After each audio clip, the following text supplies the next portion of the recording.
بسم اللہ الرحمن الرحیم 1144 عیسوی میں جب عماد الدین نے اڈیسہ کو فتح کیا تھا تو وہاں کا حکمران جوسلین ثانی اڈیسہ سے بھاگ کر دریائے فراق کے مغرب میں تل باشر کے شہر میں جا کر مقیم ہو گیا تھا۔ 1146 میں عماد الدین ایک بزدل قاتل کی تلوار کا شکار ہو گیا تو جوسلین ثانی کی باسی گڑی میں ابال آ گیا۔ اس نے اڈیسہ کے عیسائی ارمنی باشندوں سے ساز باز کر کے جمادی الاخر 541 ہجری بمطابق 1146 میں اڈیسہ پر شب خون مارا اور مسلمان محافظوں کو رونتا ہوا شہر کے اندر داخل ہو گیا۔ قلعہ کے مسلمان بر وقت خبردار ہو گئے اور انہوں نے شہر کے زیادہ سے زیادہ مسلمانوں کو قلعہ کے اندر داخل کر لیا اور پھر اس کے دروازے بند کر کے جوسلین ثانی کے مقابلہ پر ڈٹ گئے۔ نور الدین محمود زنگی کو جو ہی اس واقعہ کی خبر ملی وہ 10,000 سوار لے کر طوفان کی طرح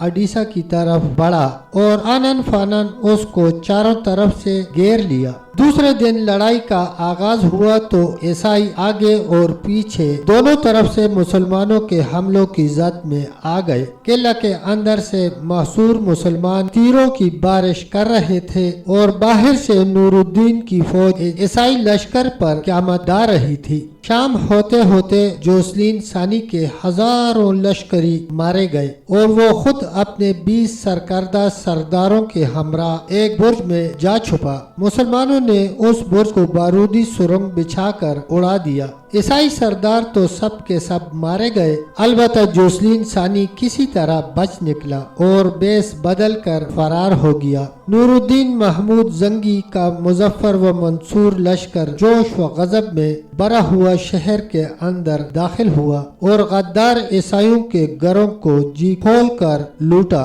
فتح کے تیسرے دن نور الدین نے مال غنیمت اور جنگی قیدیوں کا معائنہ کیا اور ان کی مناسب تقسیم کا حکم دیا۔ مال غنیمت سے اس نے متعدد تحائف مسلمان امراء کو بھی بھیجے۔ اس شاندار فتح پر مسلمانوں نے بڑی مسرت کا اظہار کیا اور شعراء نے تہنیتی قصیدے لکھے تھے۔ ان میں سے ابن منیر اور کیسرانی کے قصائد نے بڑی شہرت پائی تھی۔ علامہ ابن اسیر کا بیان ہے کہ اڈیسہ پر جوسلین ثانی کے قبضہ کی خبر سن کر سیف الدین غازی بھی ایک جرار فوج لے کر موصل سے چل پڑا تھا۔ جس وقت وہ اڈیسہ کے قریب پہنچا تو اسے اطلاع ملی کہ نور الدین محمود زنگی نے عیسائی باغیوں کو قراروا کی سزا دے کر شہر پر دوبارہ قبضہ کر لیا ہے۔ سیف الدین یہ خبر سن کر بے حد مسرور ہوا اور اپنے لشکر سمیت موصل کو واپس چلا گیا۔ وہاں سے اس نے ایک خاص پیغامبر کے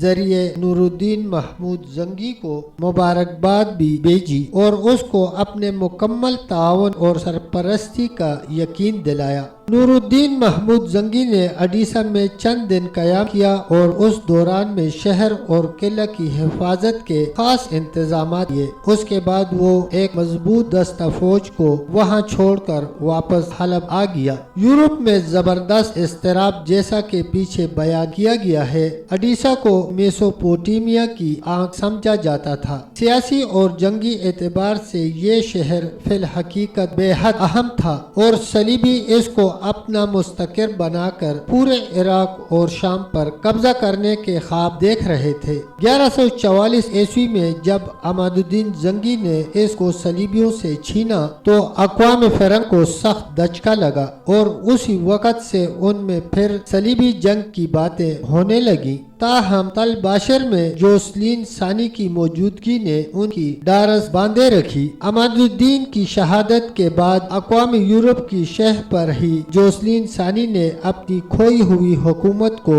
بحال کرنے کی کوشش کی، لیکن جب نور الدین محمود نے اس کو ذلت آمیز شکست دے کر اڈیسہ کو اپنے مضبوط پنجوں میں دبوچ لیا تو سارا یورپ غم و غصہ سے کھول اٹھا۔ ان کے اضطراب میں مزید